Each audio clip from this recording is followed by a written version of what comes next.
Mukhang naubos naman ni Sol yung dog food niya kanina, yung SDN niya. At ang problema lang kasi si Ate Annalyn ang nagpakain kanina, hindi ko na habilin na 500 grams na ang ibigay dito kay Sol.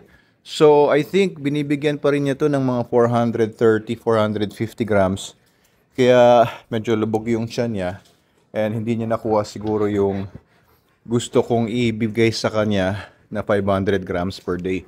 Kaya bigyan ko pa kayo or si Sol, bibigyan ko ng konti pang dog food, konti pang SDN42 para mabilis mag-recover itong si Sol at mas mabilis siyang lumapad. Okay. Eto Sol. Oo, kain ka pa. Lika, lika. Dali, so ang oras ngayon ay alas 12:30. Pinakain siya kaninang hapon. Ikaw, Logan, gusto mo pa? Bigyan ko sila ng dagdag lang na SDN. Tignan ko kung kaya niyang ubusin yung ganitong karami. Mag-overfeed tayo ulit ngayon. Overfeeding! It's good sometimes. Yan, para mas mabilis-bilis yung paglapad niya. Sige, kakain ka pa ba? Parang gusto niya nalagyan ng water. Sige, lagyan natin ng water. Pag hindi niya maubos. Okay lang, si Logan paubusin natin. Teka, lagyan din natin ng water yung dog dish niya. Okay. Okay, sige. Kain na. Ayun. Okay, very good. I think more than 100 grams ito. Baka nasa mga 150 grams. Baka 200 grams. Tingnan natin kung maubos niya. Kung di naman yung maubos, okay lang. At least mas tumaas kesa dun sa 430 grams per day ang food niya ngayon. Ayos. Makain naman. Dire-diretso naman ang kain niya. Although, alam ko, kumain na to kanina. Kumain na siya ng hapon. At mukhang takam na takam pa rin siya ngayon sa SDN 42 niya. SDN 42 beef pa rin ito. Hindi pa rin nauubos yung isang bag na binuksan ko noon pa. At ayan. Mukhang mauubos niya in one go. O, yan ang gusto niya eh. Hindi siya nabibilaukan kapag ka wet yung SDN niya. Hindi kagaya nung kagabi, pinakain ko siya ng dry, kaya nabibilaukan siya, tas paunti-unti yung kain niya. Pero kita nyo, pagka wet, pagka nilagyan ng water, dire-diretso yung kain niya. Tsaka marami siyang nakakain at every lick, at every go. Dami niyang nakakain agad. Oh. Simot agad. Oo, yun sinisimot pa niya. Natitira, konti na lang. Nahanap pa niya kung saan napunta yung kung may nahulog man. Oh, ayun. Wow! Ubos. Oh, di pa sinimot ng todo. Meron pang 2 butil doon. May 2 pirasong SDN pa doon. Sol. Ha? Huwag kang mag-aksaya ng food, ha?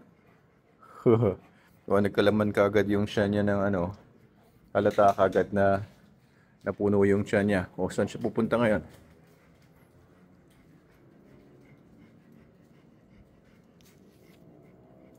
Gustong pumunta doon. Mukhang biglang na-feel niya kagad na madudumi siya. Ha? Punta ka ba sa kabila? O dito ka lang? Tinuturo niya yung kabila. O, saan ka pupunta? Ano ba?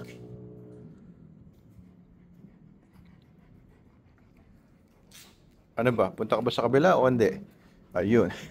Tinuturo niya eh. Pansin niyo ba na tuloy-tuloy siyang nagtuturo dito. Ayan, buksan natin. And for sure, iihi yan or dudumi. Kasi nagtuturo na siya eh. Ayan, okay. Naghahanap ng spot. Hinihintay ni Logan kung saan iihi si Sol kasi doon siya iihi. Kapag nakita na ni Logan umiihi si Sol, ayun, alam na niya na iihi siya sa tabi ni Sol. Oh, magpira. Okay, naghahanap naman ngayon ng pwestuhan na madudumihan si Sol. Naghahanap siya ng pwesto for pooping. Amoy-amoy, siya ng perfect spot. Nahanap niya ang perfect spot niya. At mukhang dito, ayan, mukhang yan. Gusto niyo dyan. Or doon sa spot na yan. Ayan na, umiikot-ikot. At ayun, nagsimula na mag-poop. At nag-overfeed tayo. So, I'm not surprised kung malambot yung dumi niya ngayon. Kasi ino-overfeed ko na siya. Para bumawi sa last week na hindi siya nagkakain. Pinapabawi ko siya ngayon. Hindi ko makita kung soft nga ba yung poop niya. Yun ang inaabangan ko. Yun ang lagi kong tinitingnan sa mga dogs ko. Because it is a sign of their overall health din kung maganda yung poops. And the perfect looking poops is solid. Ayun.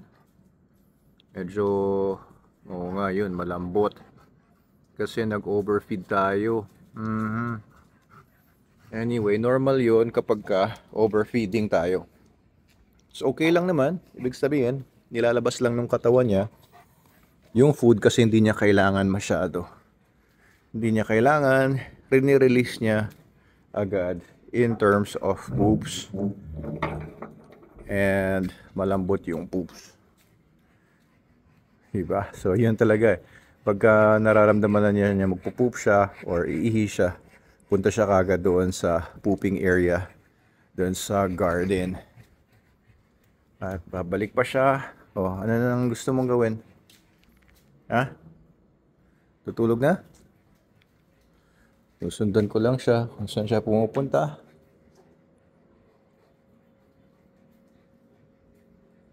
Tignan niya yata kung meron pang natitira doon sa food niya. Oh, nakita niya yung food niya. Wala na, sabi niya. Wala na. Ano, gusto mo pa? Yung buntot niyo. Lakas ng kawag, oh. Sabi ng isang nag-comment kahapon, nakakatuwa daw yung buntot ni Sol. Oo nga, parang daliri eh. Ganyan. No.